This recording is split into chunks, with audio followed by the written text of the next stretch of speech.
So I'm going to show how to do a brake adjustment. In this case, this is a Springfield Phantom 1, but you have a similar brake adjusting feature on earlier Phantom 2s, 2025s, 20s, and just a whole range of pre-war Rolls-Royce, and I think early 3.5 liter Bentleys as well.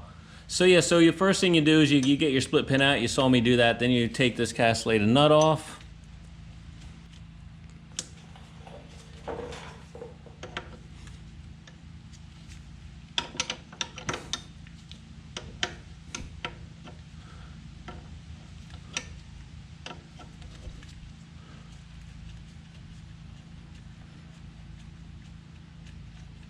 And this is the front brakes. You'll have a similar arrangement on the rear.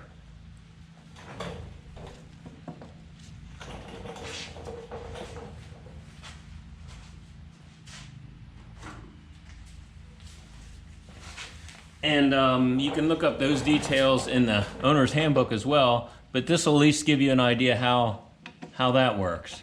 So then you remove this retainer.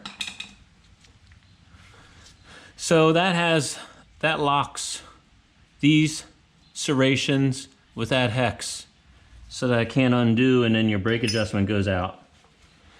So then what I like to do is I like to clean a little spot up, and you'll see why in just a moment. I put a little mark across there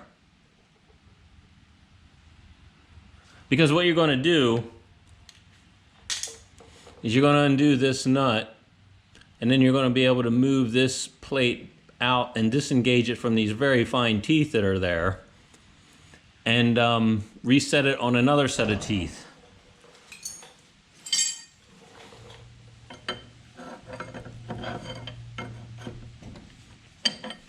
So now we loosen this locking nut. Then we can, as I mentioned,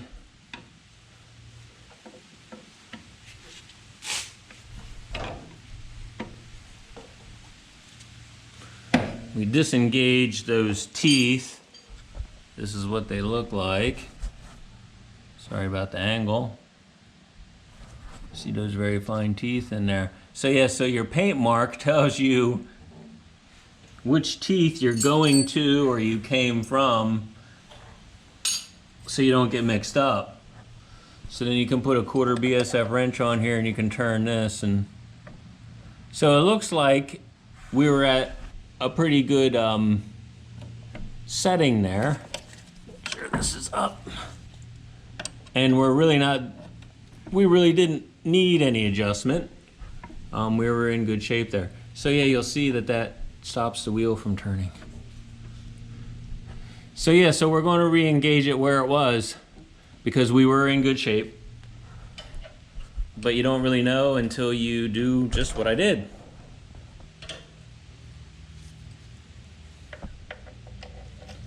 So anyway, like I say, the mark on there allows you to know which teeth it was on so that you don't go way off and get all mixed up, because it can get a little confusing. And sometimes you'll see people, they'll put a chisel mark or something like that in there, but I prefer using the paint markers. So then we tighten our lock nut back up.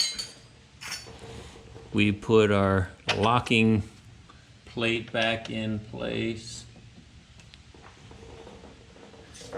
And then the castellated nut, we make sure that's in nicely. It is. And our castellated nut. Let me get that tightened, and then we put the split pin in. And time to show the proper way to put a split pin in, because I know a lot of people don't realize that there is a proper way.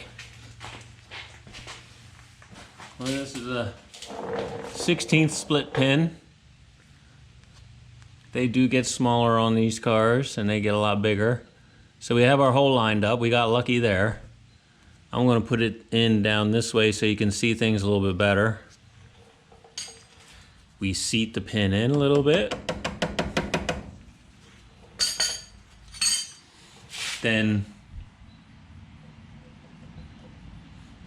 we spread the arms some.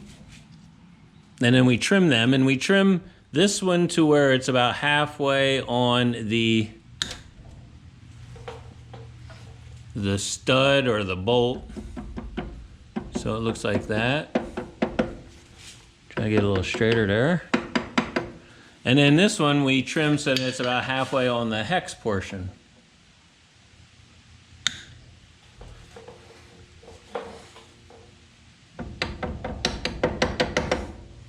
So that is one of the Rolls-Royce approved ways of putting in a split pin.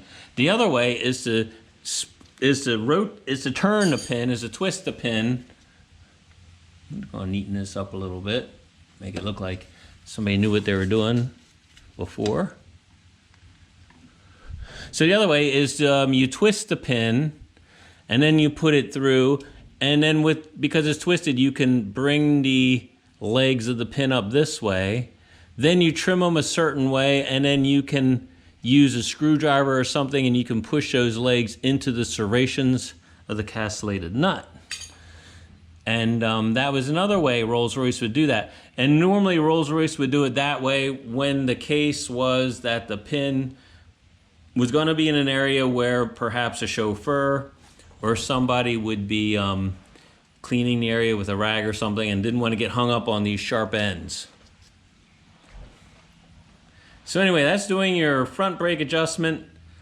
If you think this video brought some value to your life and to the life of your car, then please by all means subscribe to my channel, like my videos, check out my other videos, and I'd really appreciate the support. Thank you.